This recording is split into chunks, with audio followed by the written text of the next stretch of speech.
Hello students, आज हम लोग पढ़ने वाले कंप्यूटर का पूरा syllabus only on plasma institutes YouTube channel. ये आपको कहीं पे भी नहीं मिलेगा। जितने एमसीक्यूज आपकी बोर्ड एग्जामिनेशन में आ सकते हैं, प्लस जितने इंपॉर्टेंट टॉपिक्स, उन सब की लिंक्स हम लोग आपको डिस्क्रिप्शन में प्रोवाइड करेंगे, टेलीग्राम लिंक। एंड देन उस पे जाके आप सारी जितनी भी फाइल्स है, ये सारी फाइल्स वो आप डाउनलोड कर सकते हो। और डाउनलोड करने के बाद आपको जो 11 मार्च को बोर्ड्स का पेपर है, उसमें जो प्लाज्मा इंस्टीट्यूट जैसी अच्छी इंस्टीट्यूट से आप लोग जो पढ़ने वाले हो आज, वो हम लोग यहाँ पे आज कंटिन्यू करेंगे। तो स्टार्ट करते हैं without wasting any time.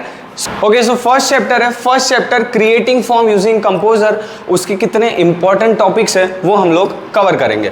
Firstly let's जाते हैं फर्स्ट स्लाइड पे, इंट्रोडक्शन टू एचटीएमएल फॉर्म, जिसके अंदर मेनली जो डेटा कलेक्शन होता है। ठीक है, डेटा कलेक्शन क्या होता है? आफ्टर दैट जो डेटा कलेक्शन के अंदर मेनली जो तुम्हारी फाइल्स होती है और जो तुम्हारा कंपोजर होता है, उसका इंटरफेस एज अ WYSIWIG, मतलब what you see is what you get. ये जो दो इंपॉर्टेंट टॉपिक है वो आपको याद रखना है, विच मीन्स कि जो HTML फॉर्म होता है वो एक एलिमेंट या एक कंटेनर की तरह होता है। ठीक है, उसके अंदर यूजर्स अपनी इंफॉर्मेशन को इनपुट देते हैं और उसके बाद वो हम सबमिट कर सकते हैं। मेनली जो टॉपिक्स है वो समझते हैं। यहाँ पे सबसे पहले फॉर्म्स के एट्रीब्यूट, इसमें से कौन से एमसीक्यूज आ सकते हैं, उसके इंपॉर्टेंट टॉपिक्स है। सबसे पहले एक्शन एट्रीब्यूट। एक्शन एट्रीब्यूट क्या करता है कि जितना भी तुम्हारा डेटा है वो कहाँ सेंड करना है वो हम दिखाते हैं। यहाँ पे मैंने लिख के रखता है URL where the collect data is to send. ठीक है, तो डेटा कहाँ सेंड करेगा वो मेनली हम लोग यहाँ पे बताते हैं। After that method attribute.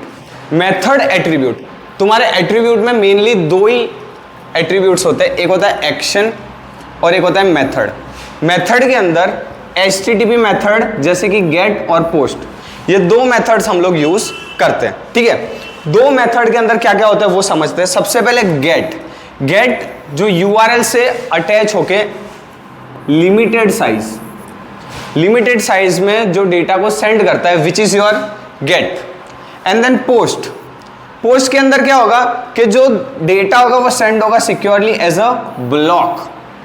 अब ब्लॉक के साथ सेंड होगा तो उसके अंदर कोई भी लिमिट्स होगी नहीं। तो दो मेन पॉइंट आपको याद रखना इसमें। अगर गेट मेथड है तो वो लिमिटेड अमाउंट में डेटा सेंड करेगी, और अगर पोस्ट है तो वो उसके अंदर कोई भी रिस्ट्रिक्शन होगी नहीं।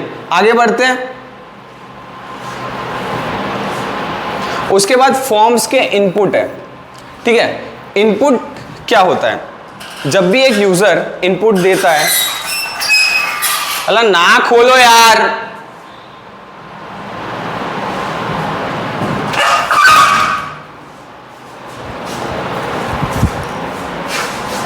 Okay. So after that form input element. अब इनपुट क्या होता है?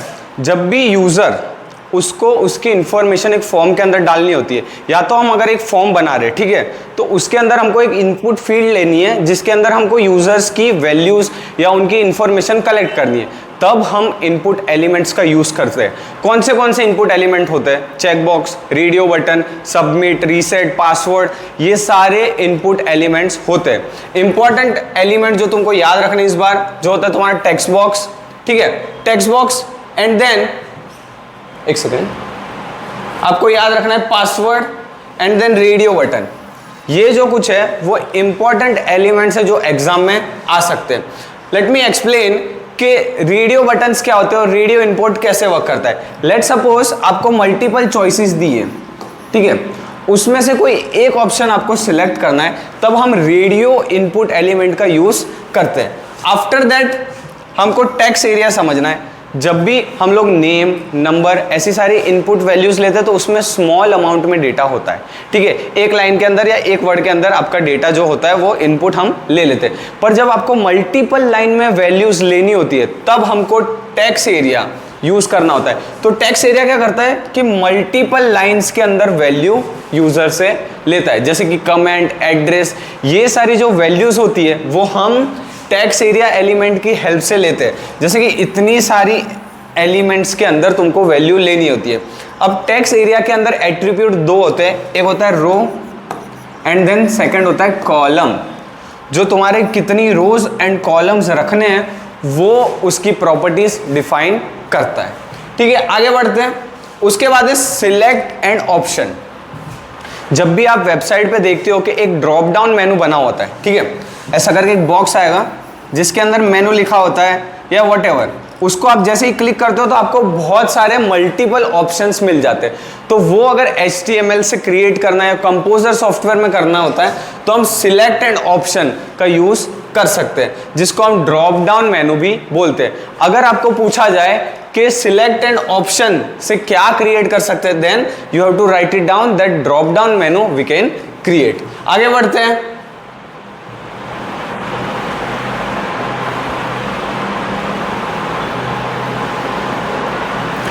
उसके बाद है सबमिट बटन, ठीक है, उसके बाद रीसेट बटन और लेबल।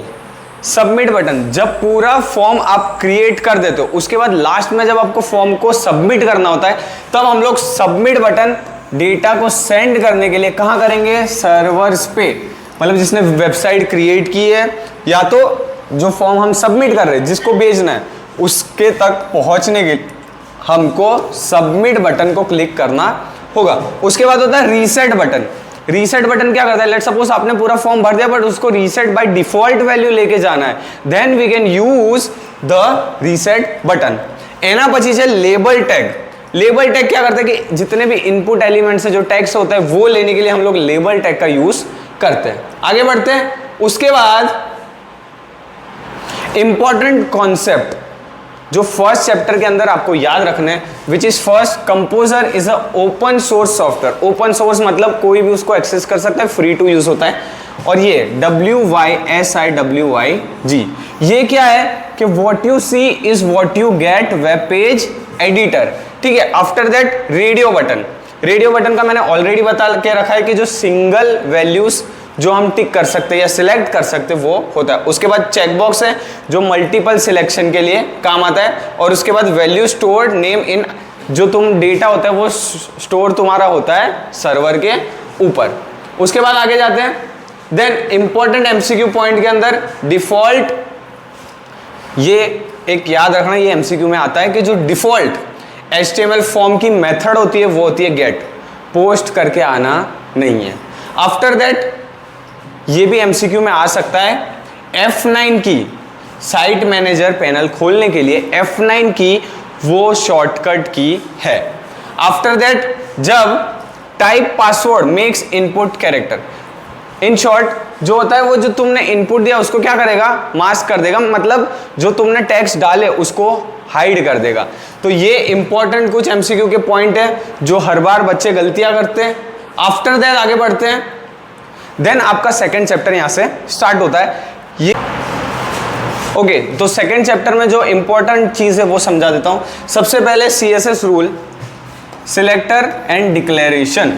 सिलेक्टर एंड डिक्लेरेशन मतलब HTML का कौन सा टैग है जिसको आपको सिलेक्टर बनाना है और उसको डिक्लेयर करना है। तो लेट सपोज मैं एक टैग डिक्लेयर करके दिखाऊंगा। यहाँ पे मैं लिखूंगा H1, क्योंकि हम लोग यहाँ पे H1 को डिक्लेयर कर रहे हैं, ठीक है। उसको हम एक कर्ली ब्रैकेट बना दूंगा। उसके बाद आफ्टर दैट मैं उसकी प्रॉपर्टी लिखूंगा। प्रॉपर्टी कौन सी एडिट करनी है हमको, कलर। आफ्टर दैट हमको वहां पे डिफाइन करना है कौन सा कलर, देन मैं लिख दूंगा रेड, ठीक है। आफ्टर राइटिंग रेड, तो सिलेक्टर यहाँ पे हमारा क्या हो गया H1, ठीक है। कलर, ठीक है, कलर हमारा क्या हो गया प्रॉपर्टी, एंड देन रेड क्या हो गया उसकी वैल्यू। HTML और CSS के अंदर हम लोग कलर की स्पेलिंग ऐसे ही लिखते हैं, ठीक है। आगे बढ़ते हैं। उसके बाद declaration use property value format. तो मैंने यहाँ पे लिखा है प्रॉपर्टी एंड वैल्यू, ये आपकी हो गई प्रॉपर्टी, ये हो गई आपकी वैल्यू। उसके बाद rules enclose inside the curly bracket, तो कर्ली ब्रैकेट के अंदर हमने वो वैल्यूज लिख दिए। After that separate the design from content, ठीक है। इतनी चीज आपको CSS के सिंटैक्स एंड रूल्स के अंदर याद रखनी है। आफ्टर दैट हम लोग जाते हैं जावास्क्रिप्ट इवेंट पे। यहां पे ऑन ब्लर इवेंट, ठीक है, ऑन ब्लर इवेंट जब कोई भी फील्ड जो लीव कर देते तब ऑन ब्लर इवेंट हम लोग यूज करते हैं। मतलब जावास्क्रिप्ट के अंदर जब भी तुम कोई एक्शन करते हो, ठीक है, मैंने HTML के अंदर सबमिट किया, क्लिक किया, या कोई फील्ड खाली छोड़ दी है या कुछ गलत भर दिया, उसके बाद जो जावास्क्रिप्ट है वो इन्वोक होता है, तब ये सारे जावास्क्रिप्ट के इवेंट अकर होते हैं। तो कौन से इवेंट है वो समझ लेते हैं। सबसे first on blur, when user leaves the field, कोई भी फील्ड खाली छोड़ दी। उसके बाद on focus, when that field becomes activate, तो उसके ऊपर क्या आ जाएगा, फोकस हो जाएगा, उसके ऊपर ही फोकस हो जाएगा। ऑन सबमिट, जब भी फॉर्म सबमिट होगा तो ऑन सबमिट इवेंट अकर हो जाएगा। उसके बाद ऑन चेंज, जब भी वैल्यूज फील्ड की क्या हो जाएगी, चेंज हो जाएगी। इतना इवेंट में जो मेनली इस बार आ सकता है वो आपको बताया है। आफ्टर दैट जावास्क्रिप्ट के अंदर फंक्शन समझेंगे। जो इंपॉर्टेंट फंक्शन है वो सबसे पहले उसकी बात करते हैं। तो सबसे पहले इज नैन। अब इसका MCQ आ सकता है कि नैन, NAN, उसका फुल फॉर्म क्या है, तो आपको याद रखना है बच्चों, नॉट अ नंबर। ठीक है, ये आपको टिक करके आ जाना है। इज नैन फंक्शन चेक क्या करता है कि जो फंक्शन के अंदर हमने लिखा है, let's suppose is NaN, function के अंदर हम जो भी लिखेंगे, ठीक है, यहां पे जो भी लिखेंगे, whether it is a number और not, checks if the value is not number. तो यहां पे मैं कुछ भी लिखूंगा तो वो उसको चेक करेगा। इसके अराउंड से MCQs बनते हैं, वो आपको रीड करके जाने। उसके बाद अलर्ट। अलर्ट मैसेज क्या होता है, जब भी आप एक फॉर्म में इनकरेक्ट इंफॉर्मेशन या कोई फील्ड खाली छोड़ते हो तब अलर्ट मैसेज इन्वोक होता है। अलर्ट फंक्शन तभी इन्वोक होता है और एक पॉपअप मैसेज देता है तुमको जो भी अलर्ट फंक्शन के अंदर आप लिखोगे। ठीक है, उसके बाद custom function create using function keyword. Function keyword use करके आप कस्टम जो आपका जो भी फंक्शन आपको क्रिएट करना है वो आप बना सकते हो। After that BOM। ठीक है, BOM क्या है, फुल फॉर्म भी पूछ सकते हैं BOM का फुल फॉर्म। तो browser object model, Windows object in top of hierarchy. जो विंडोज होता है वो हायरार्की के टॉप पे होता है। उसके बाद तुम्हारे फ्रेम्स आते हैं, फिर उसके बाद तुम्हारा फॉर्म आता है, फॉर्म के अंदर उसके सारे एलिमेंट्स आते हैं। ठीक है, ये हायरार्की ऐसे वर्क करती है। Document object represent web pages, जितने भी ऑब्जेक्ट्स होंगे वो वेब पेजेस को रिप्रेजेंट करेंगे। जावास्क्रिप्ट इज केस सेंसिटिव, ये याद रखना है, MCQs में आ सकता है। केस सेंसिटिव विच मीन्स कि वो कैपिटल A को डिफरेंट कंसीडर करेगा, स्मॉल a को भी डिफरेंट कंसीडर करेगा। इतना आपको ध्यान रखना है। आगे बढ़ते हैं। इंपॉर्टेंट MCQ पॉइंट जो गलतियां करते हैं या इंपॉर्टेंट जो MCQs है वो आ सकते हैं, वो एक्सप्लेन करूंगा। JavaScript runs on client side. Client side मतलब जो क्लाइंट जब फॉर्म भर रहा है तो वो क्लाइंट साइड के ऊपर जावास्क्रिप्ट मेनली वर्क करता है। After that return false prevent from submission. अगर जो तुम्हारा जो वैल्यूज है वो गलत है तो फिर वो उसको सबमिशन होने देगा नहीं। और फिर CSS के अंदर कमेंट्स के लिए 2 लाइंस यूज होती है जिसके बीच में आप जो भी लिखोगे वो वेब पेज में एग्जीक्यूट नहीं होगा, वो सिर्फ और सिर्फ प्रोग्रामर रीड्स के लिए होगा। उसके बाद हम लोग बढ़ते हैं आगे। After that third chapter is designing a simple website, जिसके अंदर हम लोग वेबसाइट का प्लानिंग करते हैं, प्लॉटिंग करते हैं। आफ्टर दैट एक वेबसाइट को क्रिएट करते हैं, जो ऑलरेडी आपको हमने चैप्टर्स में सिखाया है, पर इंपॉर्टेंट चीज़ें जो हमको अभी सीखनी चाहिए जो एग्जाम के पहले, वो मैं आपको समझाता हूँ। इंट्रोडक्शन के अंदर वेबसाइट क्रिएशन, ठीक है, workflow from planning to publishing. Planning से स्टार्ट करके पब्लिशिंग तक हमको वेबसाइट में क्या क्लियर करना है, क्या क्रिएट करना है, कैसे उसको प्लान करना है, कैसे ज़्यादा कस्टमर्स आएंगे, उसके लिए हम लोग यहाँ पे वर्कआउट करते हैं। Using the tables and image for layout. ठीक है, हम लोग टेबल्स और इमेज लेआउट के लिए यूज़ करते हैं। आफ्टर दैट आगे बढ़ते हैं हम लोग वेबसाइट की प्लानिंग के लिए। प्लानिंग के अंदर हमको मेनली जितने टॉपिक्स याद रखने चाहिए, पर्पस एंड ऑडियंस। ठीक है, पर्पस वेबसाइट के पीछे क्या है, उसको क्रिएट क्यों किया जा रहा है, एजुकेशन के लिए, सेलिंग के लिए, मार्केटिंग के लिए या सर्विसेज के लिए, किस चीज़ के लिए आप लोग वेबसाइट को क्रिएट कर रहे हो, उसका पर्पस क्लियर होना ज़रूरी है। Then audience, what your audience want. आपकी ऑडियंस को क्या चाहिए, मार्केट रिसर्च करो, ऑडियंस को क्या अच्छा लग रहा है, कैसे अच्छा लग रहा है, वो कौन सी चीज़ सबसे ज़्यादा देख रहे हैं, वो हमको क्लियर करना ज़रूरी होता है जब वेबसाइट हम लोग प्लान कर रहे होते हैं, ठीक है। After that collect content and decide platform. Content collect करो, ठीक है, फिर कौन से प्लेटफॉर्म पे उसको दिखाना है वो डिसाइड होना ज़रूरी है। Home page must name index.html। ये MCQ में आता है, जब भी वेबसाइट तुम लोग क्रिएट कर रहे हो, जो तुम्हारा होम पेज होता है उसका नेम मस्ट होना चाहिए index.html। ये आपको याद रखना है। After that table property. Table property के अंदर cell spacing defines space between cell. Mainly मैं तुमको बता देता हूँ टेबल प्रॉपर्टी में क्या होता है। टेबल की हाइट, विथ, उसका रो, उसका कॉलम, ठीक है, दो सेल के बीच की स्पेस और सेल, ये सारी, और टेबल का बैकग्राउंड कलर, ये सारी टेबल्स की प्रॉपर्टी होती है कंपोजर के अंदर, जो आपको याद रखनी है। Then cell padding, define the space inside the cell. जो सेल स्पेसिंग है वो दो सेल्स के बीच की स्पेस डिफाइन करेगा, और सेल पैडिंग है वो सेल के इनसाइड की स्पेस डिफाइन करेगा। Table helps create structured layout. Table जो ऑब्वियसली आपको, जो अगर टेबल के अंदर आपने फॉर्मेटिंग वे में लिखा है तो वो स्ट्रक्चर्ड लेआउट बनाने के लिए यूज होता है। आगे बढ़ते हैं। Then images and links. Explain कर देता हूं। इमेज के अंदर आप फॉर्म, जब फॉर्म होता है उसके अंदर इमेज इंसर्ट करते हो तो उसके अंदर अल्टरनेटिव टेक्स्ट एक प्रॉपर्टी आप डिफाइन कर सकते हो। आफ्टर दैट इमेज की हाइट एंड विड्थ, ठीक है, वो आप डिफाइन कर सकते हो। यहाँ पे अल्टरनेटिव टेक्स्ट वाला मैंने लिखा है। इफ इमेज फेल्स, MCQ में आ सकता है, if image fails to display, तो क्या होगा, जो अल्टरनेटिव टेक्स्ट होगा वो डिस्प्ले हो जाएगा आपकी वेबसाइट के ऊपर। After that hyper links connect pages.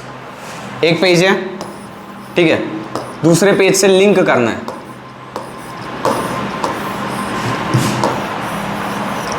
एक पेज को दूसरे पेज से लिंक करना है तो क्या यूज करेंगे, हाइपर लिंक, ठीक है। आफ्टर दैट आगे बढ़ते हैं। Important concept, website is a collection of web pages. या याद रखना है आपको। Optimize image for fast loading और टेबल कैन बी नेस्टेड। ये मेनली 3 MCQs हैं जो आपको इसके अराउंड जितने भी MCQs हैं वो आपको करने हैं। देन इंपॉर्टेंट MCQ पॉइंट, उसके अंदर default table alignment is left.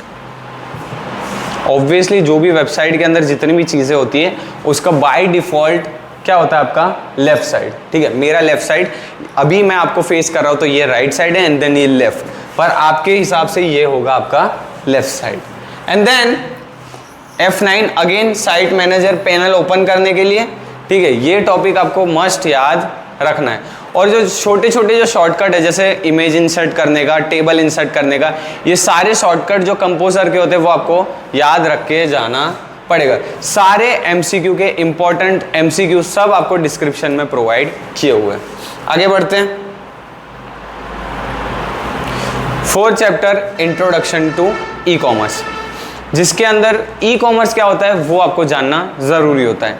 Let suppose आप एक कोई सिटी के अंदर एक शॉप खोल के बैठे हो, ठीक है, और वहाँ से आप सेलिंग कर रहे हो, कोई भी प्रोडक्ट सेल कर रहे हो या सर्विस सेल कर रहे हो, तो उसको हम बोलेंगे ट्रेडिशनल कॉमर्स। पर वो सेम चीज़ आप आपके घर में बैठ के, ठीक है, घर में बैठ के वो पूरी दुनिया को ऑनलाइन सेल कर रहे हो, विच इज़ ई कॉमर्स। आप रेलवे स्टेशन पे जाके टिकट बुक करवा रहे हो, विच इज ट्रेडिशनल कॉमर्स। अगर आप घर पे बैठ के, ठीक है, अगेन घर पे बैठ के टिकट ऑनलाइन बुक करवा रहे हो, विच इज योर ई कॉमर्स। आप कोई सेकेंड हैंड फोन बाजार से खरीद रहे हो, विच इज ट्रेडिशनल कॉमर्स। અને જો તમે ઘરે બેસીને eBay પર અથવા કોઈ પણ વેબસાઇટ પર સેકન્ડ હેન્ડ વસ્તુ લો છો તો એ થશે તમારું ઈ કોમર્સ। આગળ વધીએ, એની અંદર ટોપિક્સ જોઈશું। સૌથી પહેલાં ટ્રેડિશનલ કોમર્સ ટુ ઈ કોમર્સનું ટ્રાન્ઝેક્શન કઈ રીતે થયું અને તમારા બેનિફિટ શું છે ઈ કોમર્સના હેલ્પથી। તો ગ્લોબલ રીચ, એટલે ગ્લોબલી તમે રીચ કરી શકશો, અને 24/7 24/7 તમે તમારી સર્વિસ કે કામ તમે આપી શકશો. ઈ કોમર્સની અંદર બિઝનેસ મોડલ બધા યાદ કરીને જવાના છે. B2B, B2C, C2B અને G2B. ગવર્મેન્ટ રિલેટેડ બી બધા મોડલ તમારે યાદ કરીને જવાના છે. અહીંયા mainly B2C business to consumer, જેની અંદર એમેઝોન એક એક્ઝામ્પલ આવે છે. પછી B2B તમારું business to business, and then platform like B2B trade India support કરે છે. પછી G2B, G2C અને G2G આ 3 મોડલ પણ તમારે યાદ કરીને જવાના છે. એના અરાઉન્ડ ઇમ્પોર્ટન્ટ MCQ બની શકે છે. એના પછી C2C અને C2B. C2C માં તમાरा consumer to consumer second hand वस्तु को जी पण તમે सेल करता હોય वो सब कंसिडर हो जाएगा तुम्हारा C2C में. वेबसाइट्स याद रखनी, eBay, OLX जैसी वेबसाइट्स आप यूज़ करते हो. C2B consumer to business. Consumer decide करेगा अपनी प्राइस एंड देन बिजनेस उसको पे करेगा, विच इज योर C2B. ओके, आगे बढ़ते हैं. And then another is government model. G2C जो भी सर्विसेज गवर्नमेंट एक कस्टमर या कंज्यूमर को प्रोवाइड करता है वो सब G2C के अंदर आता है.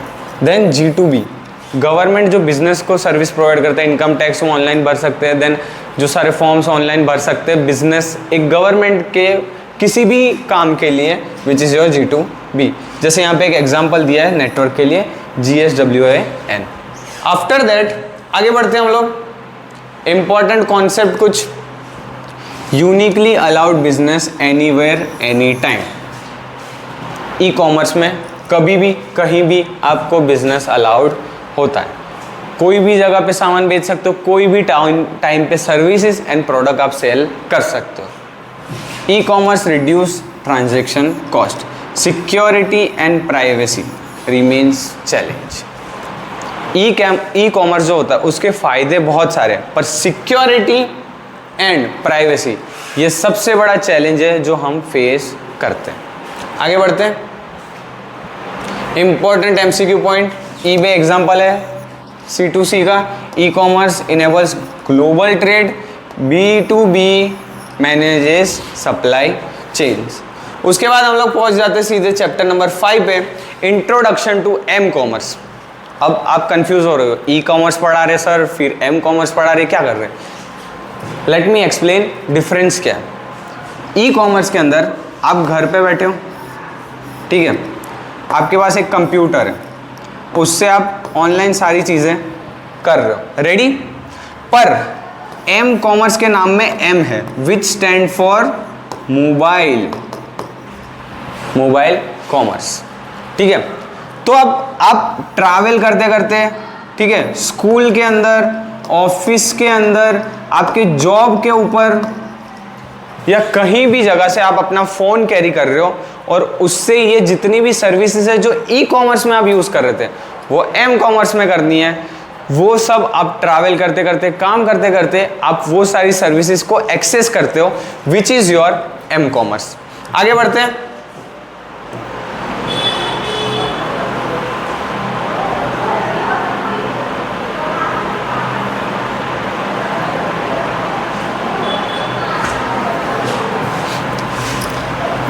उसके बाद लोकलाइज सर्विस, उसके अंदर आता है यूजिंग जीपीएस का फुल फॉर्म याद रख के जाना है, global positioning system. After that personalize based user interface. After that unique enables transaction any time. ठीक है, फ़ोन से आप ट्रांजेक्शन कोई भी टाइम पे इनेबल कर सकते हो. अब security threat and tools. Phishing steals user data. Phishing attack होता है जब आप फ़ोन यूज़ करते हो, कोई भी वेबसाइट पर से आपको पॉपअप आएगा, ठीक है, आप जैसे ही रजिस्ट्रेशन करोगे आपकी सारी डिटेल्स चोरी हो जाती है. After that encryption conversation plain text to cipher text. ये MCQ में आ सकता है. इंक्रिप्शन क्या करता है, आपको जो टेक्स्ट होता है उसको प्लेन टेक्स्ट से साइफर टेक्स्ट में कन्वर्ट करता है. SSL क्रिएट्स क्रिप्टेड कनेक्शन, मतलब क्रिप्टोग्राफी वाला कनेक्शन एक बिल्ड करेगा जिससे आप ट्रांजेक्शन कर सकते हो. ये मेन कुछ टॉपिक्स है जो आपको याद रखना है. उसके बाद पेमेंट एंड सिस्टम, जिसके अंदर RuPay is Indian card payment system, ये आपको याद रखना है. After that e wallet. जो भी कोई सॉफ्टवेयर या वेबसाइट खुद का वॉलेट रखती है, खुद के कैश रखती है, उसको हम ई वॉलेट बोलेंगे। उसके बाद IP includes copyrights and trademark. Copyright मतलब खुद का जो काम है, जैसे कि ये वीडियो ये हमारा खुद का काम है, इस पे हम ट्रेडमार्क और ये हमारा वाटर मार्किंग के साथ आता है, तो इसको कोई और यूज़ कर सकता नहीं है। अगर कोई यूज़ करता है तो उसको हम कॉपीराइट दे सकते हैं। आफ्टर दैट नेक्स्ट है इंपॉर्टेंट कॉन्सेप्ट कुछ, सेग्नोग्राफी हाइड्स डेटा इनसाइड फाइल। सेग्नोग्राफी क्या होता है, कोई भी फाइल्स होगी उसके अंदर वो जो डेटा है उसके बीचों बीच आपका जो डेटा होता है वो हिडन होता है, which is your steganography. Firewall, firewall क्या करता है, जो तुम्हारा कंपनी होती है, कंपनी का एक नेटवर्क है और एक बाहर के नेटवर्क है, ठीक है, उसके बीच में एज अ वॉल काम करता है फायर वॉल, जो तुम्हारे डेटा को प्रोटेक्ट करता है। आफ्टर दैट डिजिटल सर्टिफिकेट, जितने भी ऑनलाइन यूजर्स होते हैं, ठीक है, उसका एक आईपी होता है, ठीक है, एक एड्रेस होता है, एक डिजिटल सर्टिफिकेट होता है, जिससे हम लोग यूजर्स को आइडेंटिफाई कर सकते हैं कि वो यूजर कौन है, ठीक है।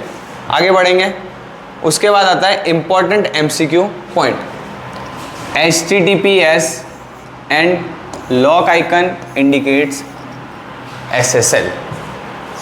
कोई भी वेबसाइट आप ओपन करोगे तो उसके ऊपर आगे दो चीज़ें लिखी होती हैं, एक HTTP और एक HTTPS। S stand for security, ठीक है। तो जब भी लॉक इन आइकन और या तो SSL यूज हुआ है, ठीक है, तो मतलब वो सिक्योर है वेबसाइट बाय SSL, ठीक है। उसके बाद लोकेशन कॉमर्स यूज GPS। अगर MCQ में आपको पूछते कि L कॉमर्स क्या होता है तो आपको लिखना है location based service. Location based service के अंदर GPS यूज होता है, वो कैसे ट्रैक करेगा, तो 500 मीटर के अंदर 3 सैटेलाइट्स यूज होती है ट्रायंगुलर शेप के अंदर, तब जाके आपकी पिन पॉइंट होती है location. Copyright protects creative work, जैसे कि हम लोग जो प्लाज्मा की तरफ से ये क्रिएट करने की कोशिश कर रहे हैं, आप तक ये नॉलेज पहुंचा रहे हैं, ठीक है, वो जो हमारा वर्क है वो प्रोटेक्टेड रहेगा कॉपीराइट के थ्रू, ताकि कोई और उसको यूज ना कर पाए। आगे बढ़ते हैं, 6 चैप्टर, ब्रेक लेना पड़ेगा गाइस। ओके, सो बढ़ते 6 चैप्टर की तरफ, ऑब्जेक्ट ओरिएंटेड कॉन्सेप्ट। 6 चैप्टर में मेनली जो चीज़ें पूछी जाती है वो मैं आपको 4 मेन टॉपिक्स है वो बताता हूँ, encapsulation, data abstraction, inheritance and polymorphism. ये 4 टॉपिक मेन हैं जो आपको पढ़ के जाने हैं। After that class diagram and aggregation and composition, उसके बारे में आगे मैं आपको समझाता हूँ। आगे बढ़ते हैं हम लोग, इंट्रोडक्शन के अंदर हम देखेंगे तो transition from procedural programming to OOP uses real life modelling with object. मतलब रियल लाइफ ऑब्जेक्ट को एज अ एंटिटी कंसीडर करके हम लोग क्लासेस एंड ऑब्जेक्ट्स क्रिएट करते हैं। ऑब्जेक्ट होते हैं हैज स्टेट एंड बिहेवियर, उसके स्टेट्स एंड बिहेवियर होते हैं जिसको हम मॉडिफाई करेंगे। And then class is a blueprint of object, each object has unique identity. जैसे लेट सपोज एक रियल लाइफ एग्जांपल कंसीडर करते हैं, हम लोग क्लास ले लेते हैं पर्सन का, ठीक है, तो उसके अंदर ऑब्जेक्ट्स क्या हो सकते हैं, पर्सन 1, पर्सन 2, पर्सन 3, ये क्या हो गए हमारे ऑब्जेक्ट। अब उसके एट्रीब्यूट्स क्या होंगे, पर्सन 1 का नेम, एज, ठीक है, नंबर, ये क्या हो गए उसके एट्रीब्यूट। और फिर उसके स्टेट एंड बिहेवियर क्या होंगे, लेट सपोज उसने सिटी A से सिटी B चेंज किया, तो वो क्या होगा उसके बिहेवियरल चेंज। आगे बढ़ते हैं, क्लास एंड ऑब्जेक्ट्स में से इतने इंपॉर्टेंट टॉपिक्स है वो आ सकते हैं। आफ्टर दैट इनकैप्सुलेशन और एब्स्ट्रैक्शन। इनकैप्सुलेशन क्या करता है, जितना भी तुम्हारा प्रोग्राम होगा, ठीक है, या कोई भी डेटा होगा, ठीक है, उसमें से जो इंपॉर्टेंट चीज़ है उसको वो क्या कर देगा, रैप, और उसको कंसिडर करेगा प्राइवेट, ठीक है, विच इज योर इनकैप्सुलेशन। फिर एब्स्ट्रैक्शन, डेटा एब्स्ट्रैक्शन क्या करता है, इम्प्लीमेंटेशन डिटेल्स को हाइड करके जो आपका काम का है उतना ही तुमको दिखाता है, which is data abstraction. After that हम लोग बात करते हैं inheritance and polymorphism. Inheritance enables code reuse. Code reuse कैसे? क्योंकि इनहेरिटेंस के अंदर हम लोग ऑलरेडी हमारे पास एक सॉफ्टवेयर है, ठीक है, उसके अंदर एक और चीज हम लोग एड ऑन करते हैं विच इज इनहेरिटेंस। उसके बाद polymorphism allow multiple method form, मतलब कोई भी एक मेथड है, ठीक है, जैसे आप व्हाट्सएप यूज करते हो, व्हाट्सएप के अंदर हम लोग एक मेथड यूज करते हैं सेंड, ठीक है। अब सेंड मेथड हम यूज करें, उसमें हम सेंड करेंगे message, chat, video, etc। Method एक ही है पर काम उसके अलग अलग हो सकते हैं। Method overloading is common example, ठीक है।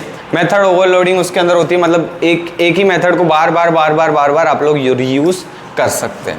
उसके बाद है आपका टॉपिक UML रिलेशन। इसके अंदर आपको याद रखना है पब्लिक का साइन है प्लस, प्राइवेट का माइनस और प्रोटेक्टेड का हैशटैग। इसमें से कोई एक MCQ में आ सकता है। Aggregation has weak, has a relation, has a relation. फिर composition has a strong dependency, ठीक है, और ये हो जाएगा। और इनहेरिटेंस के अंदर इज अ रिलेशन आएगा। और कंपोजिशन एग्रीगेशन के दो सिंबल्स है वो आपको याद रखने हैं, एक होता है जो फिल्ड डायमंड होता है और एक होता है ब्लैंक डायमंड। ये जो एरोज है वो आपको एग्जाम में पूछ सकते हैं, तो आपको पढ़ के जाना है, ठीक है। उसके बाद है इंपॉर्टेंट MCQs है कुछ, वो आपको UML defined by OMG, object management group. Class diagram has 3 section. 3 section कौन से हैं? 3 सेक्शन ट्राइंगल के अंदर सबसे पहले तुम लिखोगे क्लास, देन सेकंड के अंदर डेटा टाइप एंड देन उसके बिहेवियरल चेंजेस जो आप लास्ट के अंदर लिखोगे। Is a relation identify inheritance, जैसे मैंने आगे आपको बताया वो आएगा आपका इज अ रिलेशन के अंदर। उसके बाद 7 चैप्टर है। 7 चैप्टर के अंदर मेनली हमको Java platform independent and secure है, याद रखना है। इंडिपेंडेंट विच मीन्स कि वो सारे डिवाइस पे वर्क करेगा, सारे सिस्टम हार्डवेयर पे वर्क करेगा, विंडोज, मैक, लिनक्स, एंड्रॉयड सब पे वर्क कर सकता है। That's why it is platform independent and secure. Verb write once run anywhere, एक बार लिखो कहीं पे भी चलाओ, ठीक है, which means platform independence. After that Java source compile using Java C, ठीक है, जावा सी से वो कंपाइल करता है और जावा की जो सोर्स फाइल होती है उसको हम सेव करेंगे .java से, ठीक है। After that output byte code is dot class. जब भी हम फाइल बनाएंगे तो उसका नाम होगा डॉट क्लास। कंपाइल करेंगे जावा सी, बाइट कोड्स में कन्वर्ट होगा डॉट क्लास। समझ आ गया? आगे बढ़ते हैं। Data type. डेटा टाइप क्या होता है? एक मेमोरी जो अलोकेट करते जावा प्रोग्राम, जिसके अंदर डेटा टाइप के हिसाब से आप कुछ भी उसमें स्टोर करवा सकते हो। Integer, float, byte, short, long, character, boolean, double, ये सारे डेटा टाइप्स होते हैं। उसके रेंज, वैल्यू और स्पेस ये आपको याद करने जाना है। इसमें से 110% MCQ आएगा ही, ठीक है। यहाँ पे हम लोग बात करते हैं डबल, बुलियन और कैरेक्टर जैसे डेटा टाइप की। Java requires explicit data type to declaration.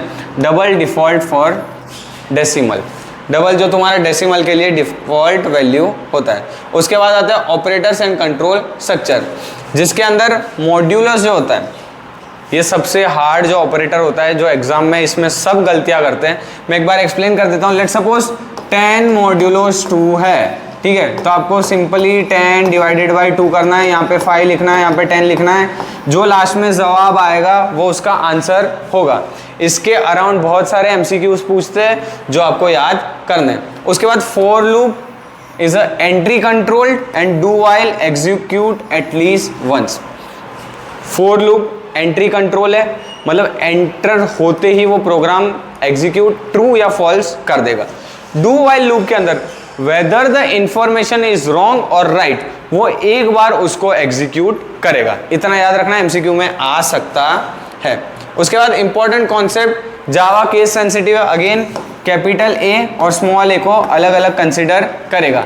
Main method जो हमारा प्रोग्राम का क्या होता है, entry point, Java uses unicode. Unicode के अंदर वो डेटा टाइप यूज करता है कैरेक्टर, ठीक है, ये याद रखना है आपको। इंपॉर्टेंट एमसीक्यू पॉइंट, जेवीएम का फुल फॉर्म याद रखना है। Java develop by sun micro system, कब डेवलप किया था, 1991 के अंदर, और long consist 8 data type. Long के 8 मेमोरी स्पेस है, ठीक है, कैरेक्टर के 2 है, शॉर्ट के 1 है, इंटीजर का 4 है, फ्लोट का भी 4 है, और आपके डबल का 8 है, बुलियन का 1 है। बुलियन की बाय डिफॉल्ट वैल्यू आपकी फॉल्स ही रहेगी हमेशा। आगे बढ़ते हैं 8th चैप्टर की तरफ, classes and object in Java script. उसके अंदर जावा का एक एक्सटेंडेड पार्ट है, वो समझेंगे। Introduction, classes defined using custom data type, ठीक है। उसके बाद objects are instance of class, mainly ये 2 चीज याद रखनी है। आफ्टर दैट ऑब्जेक्ट क्रिएशन के अंदर आते हैं न्यू एलोकेटेड मेमोरीज, ठीक है। जावा के अंदर जब क्लासेस एंड ऑब्जेक्ट बनाते हैं, ठीक है, 7 चैप्टर में हम लोग सिर्फ एक क्लास का यूज करते थे। 8 चैप्टर के अंदर हम लोग न्यू क्लासेस बनाएंगे, जिसके अंदर वो अलोकेट करता है ऑब्जेक्ट्स को new memories, and then refer variable store object address. जो वेरिएबल होता है उसको रेफर करता है, वो ऑब्जेक्ट के वैल्यूज को स्टोर करेगा। Dot operator axes member, dot operator क्या होता है, जैसे यहां पे लिखता हूं मैं R1 dot display, R1 dot display, ठीक है। तो डॉट ऑपरेटर इसमें क्या हो रहा है, R1 क्या करेगा, डिस्प्ले करेगा, बीच में हम लोग यूज करेंगे dot operator. After that constructor, constructor क्या होता है, same name as class name अगर लिखा है तो वो होगा constructor. Simple method, same name as class name, automatically call during object creation. Object creation करना है, ऑटोमेटिकली क्रिएट कर देगा, कोई भी रिटर्न या आर्ग्यूमेंट होती नहीं है, वो कोई भी रिटर्न वैल्यू देता नहीं है। आगे बढ़ेंगे, static and instance method.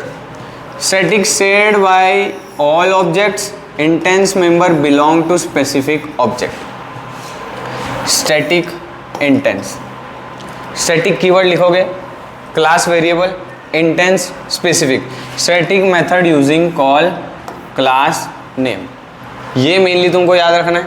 After that important concept, this refers to current object, जो ऑलरेडी ऑब्जेक्ट एग्जिस्ट कर रहा है, वो करंट ऑब्जेक्ट जो चल रहा है। Super refers to parent class, ठीक है, पेरेंट क्लास इनहेरिटेंस में यूज होता है, सुपर एंड चाइल्ड क्लास। उसके बाद encapsulation uses private variable. Encapsulation जो हमने आगे सीखा कि जो डेटा को क्या करेगा, हाइड करेगा।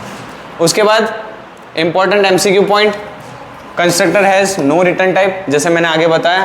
Private provides highest restriction. 4P package private protected, ठीक है, जो हाईएस्ट उसके अंदर से रिस्ट्रिक्शन प्रोवाइड करेगा private. Static variable initialise once, एक ही बार इनिशियलाइज होगा पूरे प्रोग्राम के अंदर। 9 चैप्टर स्टार्ट करते हैं। 9 चैप्टर है working with arrays and string. Array क्या होता है, जब भी सीक्वेंस में, लेट सपोज जावा के अंदर मुझे मार्क्स एंटर करवाने हैं, रोल नंबर 1 2 3 4 5, ऐसे तो सबके एक एक करके करवाने पड़ेंगे। इससे अच्छा हम लोग यूज करते हैं एरे। एरे के अंदर हम लोग जितने चाहे उतने नंबर एक साथ हम लोग वहाँ पे इंसर्ट करवा सकते हैं, ठीक है। एरे का इंडेक्स हमेशा 0 से स्टार्ट होगा, लेंथ -1 से लास्ट लेंथ, ठीक है। मतलब लेट सपोज अगर हमको वैल्यू दी है 5, ठीक है, तो इसका इंडेक्स नंबर कैसे कंसिडर करेंगे, स्टार्टिंग होगी 0 से, 0 1 2 3 4, 4 तक क्यों जाएगा, क्योंकि जो नंबर दिया है 5 -1, तो कहाँ तक जाएगा, 4 तक। एमसीक्यू में आ सकता है, तो याद रखना है। आफ्टर दैट आगे बढ़ते हैं, 3D and ragged array. 2D array represent table. Regged array have different columns, memory allocated using new. जब भी हम लोग 2D एरे यूज़ करते हैं तब हम लोग यूज़ करेंगे array and after that 2 brackets का यूज़ करते हैं हम लोग, जिसके अंदर सबसे पहले हम लोग रो डिफाइन करते हैं और उसके बाद columns. Rows and columns define करने के लिए जो टेबल फॉर्मेट में होगा उसके लिए हम लोग एरे का यूज़ करते हैं। After that string method, string is immutable, equal compares content and character alter returns the at index. String के अंदर एक और चीज़ है, स्ट्रिंग के अंदर जो लेंथ फंक्शन है वो डिफाइन करता है और रिटर्न करता है हमारी स्ट्रिंग की length. After that 2 upper and lower ये फंक्शन रिटर्न करते हैं। लेट सपोज मैंने ए लिखा है तो उसकी स्ट्रिंग हमको रिटर्न करेगा स्मॉल ए, और अगर स्मॉल ए लिखा है और मैंने यूज़ किया 2 अपर तो वो हमको रिटर्न करेगा कैपिटल ए। आफ्टर दैट आगे बढ़ते हैं, इंपॉर्टेंट कॉन्सेप्ट उसके अंदर, array utility class provide short and search. Short क्या होता है, जब भी कोई नंबर को असेंडिंग या डिसेंडिंग के अंदर शॉर्ट करना होता है तब हम शॉर्ट मेथड यूज करते हैं। After that binary search method which is use to find any index position और any number at any position we are going to use search. Binary search requires sorted array, sorted array होगा तभी binary search हम लोग use कर। After that last है string concat, जो uses and operators, मतलब जो 2 यूज होते हैं, ठीक है, दो नेम होते हैं, उसको हम लोगों को एक के अंदर करके देता है। आफ्टर दैट आगे बढ़ते हैं, important MCQ point, array 3 4 means 3 row and 4 columns. आगे मैंने जैसे आपको एक्सप्लेन किया कि जो फर्स्ट वाला होगा वो रो होगा एंड सेकेंड वाला column. Array stored in hip memory, hip memory याद रखना है, एरे स्टोर कहाँ होती है, हिप मेमोरी के अंदर। लेंथ रिटर्न करता है स्ट्रिंग की लेंथ, ये ऑलरेडी मैंने आपको बता के रखा है जो याद रखना है। आफ्टर दैट जो आपका लास्ट चैप्टर है उसके अंदर कुछ इंपॉर्टेंट टॉपिक्स, यूजफुल जो टूल्स होते हैं वो याद रखने हैं। उसके अंदर सबसे पहले है VLC मीडिया प्लेयर, वीडियो लेन क्लाइंट, उसका फुल फॉर्म है वो याद रखना है। Supports all audio and video format, ठीक है, और मीडिया को कन्वर्ट भी कर सकता है, ये first. And then second character map, character map insert special Unicode symbols, और उसके साथ साथ लैंग्वेजेस भी दे सकता है। Archive manager compresses and extract files. Second topic archive manager, जो अचीव मैनेजर है वो क्या करता है कि जो फाइल्स होती है उसको कंप्रेस भी करेगा और उसको एक्सट्रैक्ट भी करके देगा। कॉमन लिनक्स अचीव फॉर्मेट क्या होता है, फॉर्मेट .tr लिनक्स के अंदर, ये एमसीक्यू में आ सकता है, आपको याद रखना है। After that Google Maps provide satellite images, navigation, real time traffic formation and then ये होता है ओन बाय गूगल। उसके अंदर 3 अलग अलग सैटेलाइट व्यू होता है, 360 व्यूज होता है, बिल्डिंग व्यूज होता है, नेविगेट करवा के देता है। ये आपको कुछ टॉपिक्स है वो याद रखना है। उसके बाद है इम्पॉर्टेंट कॉन्सेप्ट ओपन सोर्स, मतलब ओपनली वो फ्री ऑफ कॉस्ट हम शेयर करते हैं और उसके अंदर मॉडिफिकेशन अलाउ होती है। कंप्रेशन आपकी फाइल की साइज को रिड्यूस करता है। VLC ऑनलाइन कंटेंट भी स्ट्रीम कर सकता है। आफ्टर दैट कुछ इंपॉर्टेंट एमसीक्यू पॉइंट है। VLC is cross platform software, achieve manager use for compression of file, character map available in utility menus. ये कुछ इंपॉर्टेंट टॉपिक्स जो मैंने आपको एक्सप्लेन किए, बट जितने भी चीज़ें आपको लगती हो प्लस जो मैं डिस्क्रिप्शन में आपको लिंक्स प्रोवाइड करूँगा वहाँ से आपको सारी फाइल्स को डाउनलोड करना है और डाउनलोड करके उसको रीड करना है। वहाँ पे मैं 200 most IMP chapter wise MCQ upload करूँगा, सारे के सारे इंपॉर्टेंट टॉपिक्स वो आपको आज ही के आज करना है, तभी आप 11th मार्च के पेपर के अंदर 100 आउट ऑफ 100 मार्क्स ला सकते हो। प्लस जितने भी चैप्टर वाइज और जितने MCQs हो सकते हैं वो भी सारे मैं वहाँ पे अपलोड करूँगा, आपको वहाँ जाके उसको रीड करना है। My self Chirag sir from plasma institute signing out.